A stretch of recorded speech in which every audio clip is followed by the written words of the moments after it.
Welcome back नाज़रीन। आज Orangi town में रेंजर्स की गाड़ी के करीब धमाका होता है। मोटरसाइकिल में जो बारूदी मवाद था, उसके फटने से जो एक रेंजर्स एहलकार की हलाकत हुई है और मुताद्दिद अफराद जख्मी हैं, जिसमें से शहरी भी हैं और रेंजर्स के जवान भी हैं।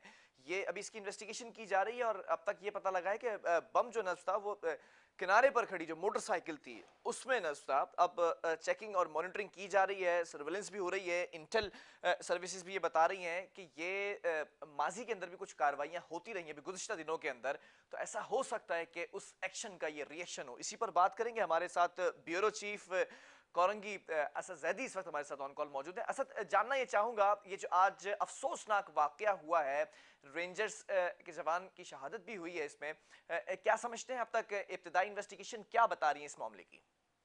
देखिए बिलाल, हम पिछले कई दिन से देख रहे हैं कि कराची के अंदर इस वक्त सिक्योरिटी इदारे बहुत ज्यादा अलर्ट नजर आते हैं हमें। जी।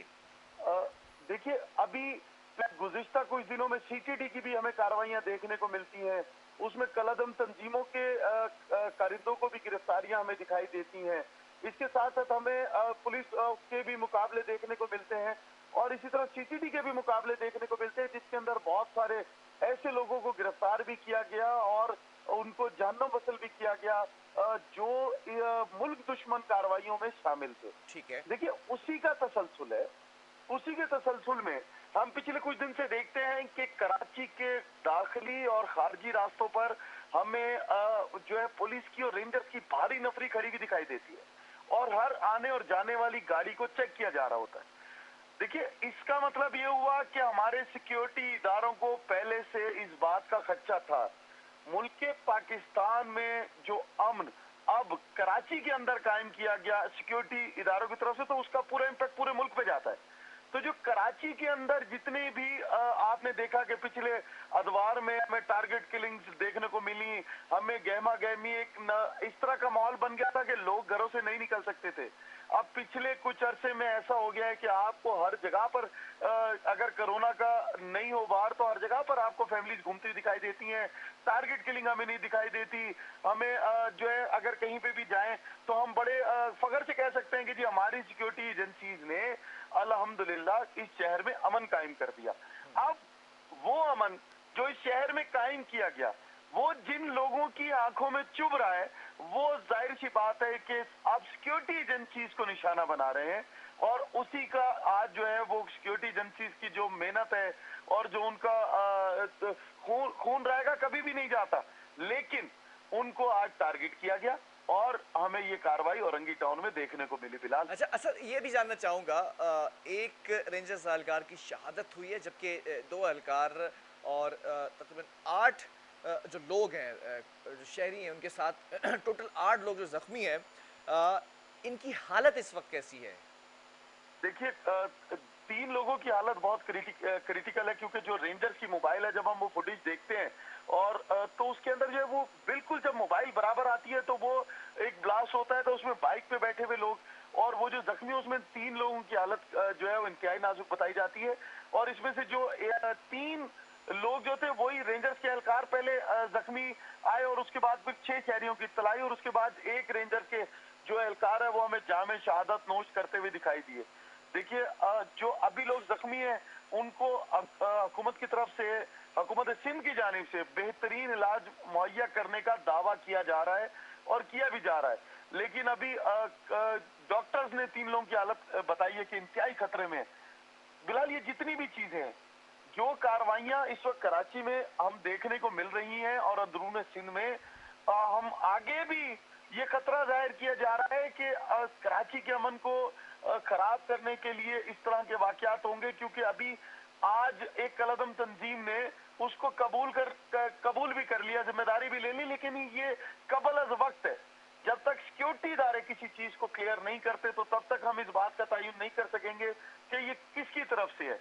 अच्छा, अभी अभी अभी गुज़िश्ता दिनों की बात है, जी 3 जो लोग पकड़े गए थे कलदम दाइश के, वो इस वक्त लोग थे, तो ये क्या इसका रिएक्शन तो नहीं है? आप 3 लोग जो पकड़े गए दाइश के थे, फिर 7 लोग जो पकड़े गए वो भी औरंगी से पकड़े गए कलअदम तंजीम के, जो सीटीडी ने शो किए और सीटीडी ने उनके ऊपर कार्रवाई की। सीटीडी ने उन पे जो है उन लोगों को पॉइंट आउट किया और लेकर आए कि वो जो कराची के अंदर बहुत ज्यादा बड़ी कार्रवाइयां करना चाहते थे, उनको सीटीडी ने डिस्क्लोज किया कि ये इस तरह का इनका आज़म था कि इस बात के लिए मुनज़्ज़म थे। तो हो सकता है कि वो 3 और 7 और उनसे मुंसलिक जितने लोग हैं, ठीक है। जब उनकी गिरफ्तारी है सीटीडी की तरफ से, मैं पहले ही कह चुका हूं आपसे कि जो सीटीडी और सिक्योरिटी इदारों की तरफ से जो इस पिछले कुछ अरसे में इंतहाई तेजी से हम देख रहे हैं कि काम हो रहा है, उसका ये नतीजा है कि ये अब इनको कोई जगह नहीं मिल रही, इनको अपने छुपने और बचने की कोई जगह दिखाई नहीं दे रही।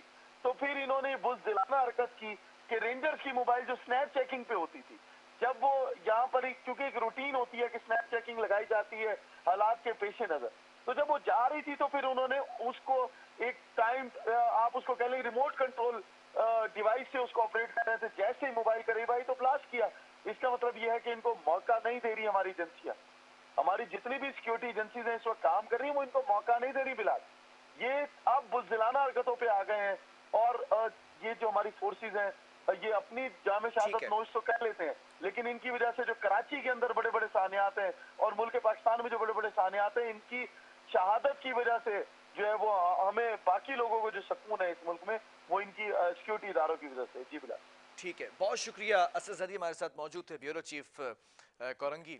नाज़रीन, यहाँ पर मैं आखिरी कंक्लूडिवली रिमार्क्स ये देना चाहूँगा कि औरंगी टाउन के अंदर जो रेंजर्स की गाड़ी पर धमाका हुआ है, एक अहलकार शहीद हुआ है, जबकि अहलकारों समेत जो शहरी हैं 8 लोग अभी जख्मी, 3 की हालत क्रिटिकल बताई जा रही है। लेकिन ये जो कड़ियाँ हैं अभी इब्तिदाई इन्वेस्टिगेशन में जो बातें सामने आई हैं, ऐसा हो सकता है कि जब इन्वेस्टिगेशन कंप्लीट की जाए तो कहीं ना कहीं जो कलअदम तंजीम के कारिंदे पकड़े गए थे 3 और उससे पहले भी 7 कारिंदे पकड़े गए, फिर सीटीडी और सिंध रेंजर्स ने जो मुश्तरका तौर पर एक प्रेस कॉन्फ्रेंस की थी जिसके अंदर बाकायदा तौर पर तमाम चीज़ें बताई गई थी, एमक्यूएम लंदन के टारगेट किलर्स के हवाले से, अहदेदारों के हवाले से। ये सकता है कि जो गैर मुल्की एजेंसीज हैं, अगर मैं खुलकर नाम लूँ तो रॉ की अगर बात की जाए, उसकी इन्वॉल्वमेंट हमेशा रहती है कराची के अमन को तबाह करने के लिए, तो शायद उसकी इन्वॉल्वमेंट नजर आए। बहरहाल ये इन्वेस्टिगेशन के बाद ही मालूम होगा कि कौन इन तमाम चीज़ों के पीछे किसका एजेंडा है। बहरहाल प्रोग्राम का वक्त खत्म हुआ, आपके फीडबैक का मुंतज़िर हूँ, आपने अपना फीडबैक मुझे ज़रूर पहुँचाना। जब तक के लिए बिलाल खान और मेरी पूरी टीम को दीजिए इजाज़त। अल्लाह हाफ़िज़।